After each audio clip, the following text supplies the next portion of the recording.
Hey everyone. Last week I was out. I took my kids and family to the Bahamas.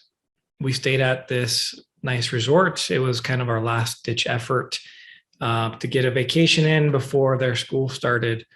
And actually, we do this weird fun thing with our kids that has really helped us as their parents during summertime. We create this like summer point system where they have to earn points every week. And if they get enough points over the course of the summer, they earn a trip. Look, we're going to go on at least one family trip a year, anyways. And this way, it allows us to get them to earn it. Plus, the points that they earn, points are earned by doing things that we want them to be doing instead of just wasting their summer.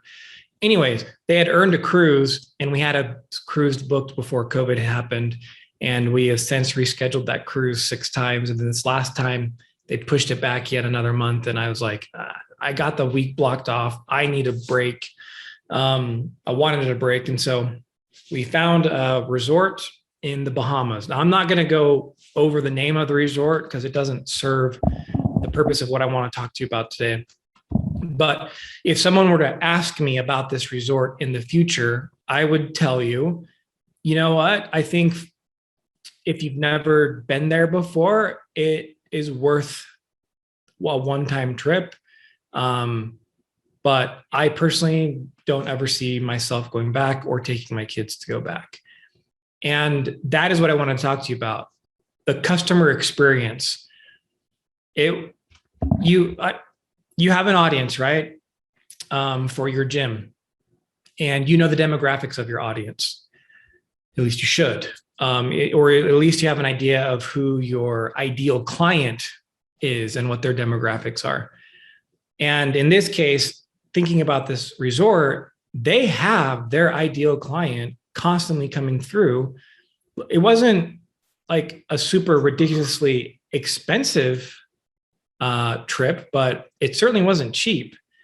So price point was a barrier to entry, and the people that are coming in are paying a decent amount of money.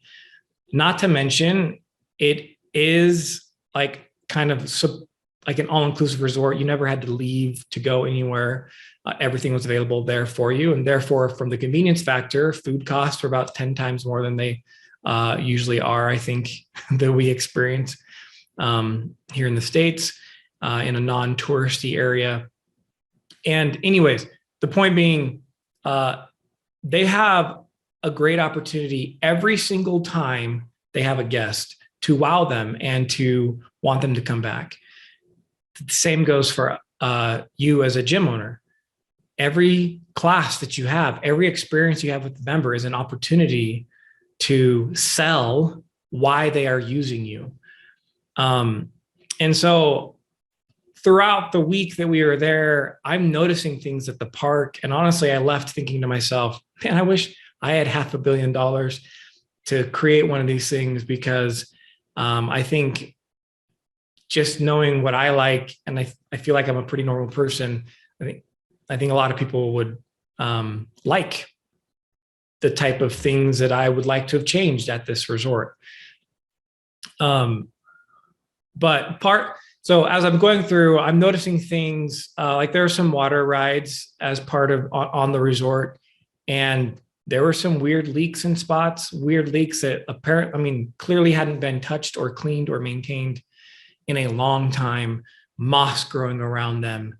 The paint just on railings was very rusted. It doesn't look like it had been touched since they had opened. Most of the signs that give you instructions were very weather faded. And I just kept thinking about this, like, man, based on how much we're paying, why isn't this company setting aside a percentage of their revenue so they can consistently maintain some of these things? Because from a customer experience standpoint, it led to a less desirable experience for us. Our hotel room, the mattresses were great, but there was some weird speaker in the ceiling that constantly made a noise. I don't know if you've ever had your ears plugged from like swimming deep in the water or getting water stuck in your ear. And there's kind of like that sound that just a constant rubbing, it feels like, or crackling in your ear. That's what it sounded like in our hotel room, up above the left for us. And we could never get someone to come, fix it, because apparently they'd come in and they didn't know what they were looking for, and our paths never crossed for them to be there at the same time we were there. Interesting. Apparently, the tenant who was in that space before us had bought milk and meat, and they stuck it in the fridge, which wasn't plugged in and wasn't cool and didn't work. We didn't know this. But about the third day, I walked into the room where my girls were staying, which is where this fridge was. And I'm like, why does it smell like vomit in here? And it took a day for us to find it.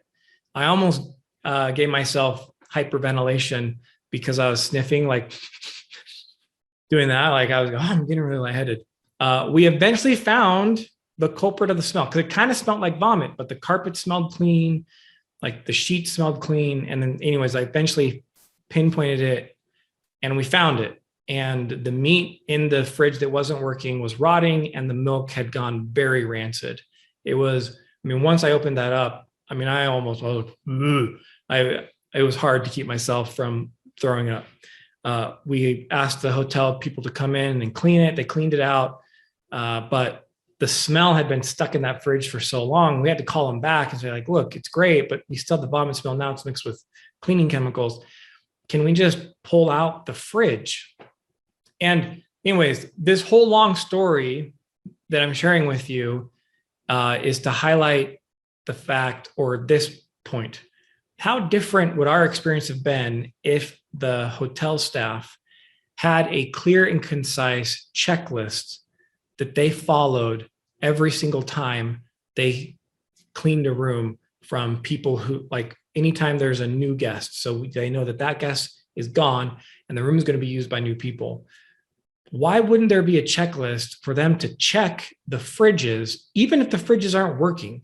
The maid actually said, yeah, she had requested to management many times, can they just remove the fridges because they don't work? And her request had consistently been denied because management, in this particular company's case, isn't experiencing things at the level that she is, and which is another problem. When you think about customer experience, as the owners, are you looking at it from their eyes? Are you looking at it from the experience and feedback from your coaches, especially if you aren't coaching classes anymore?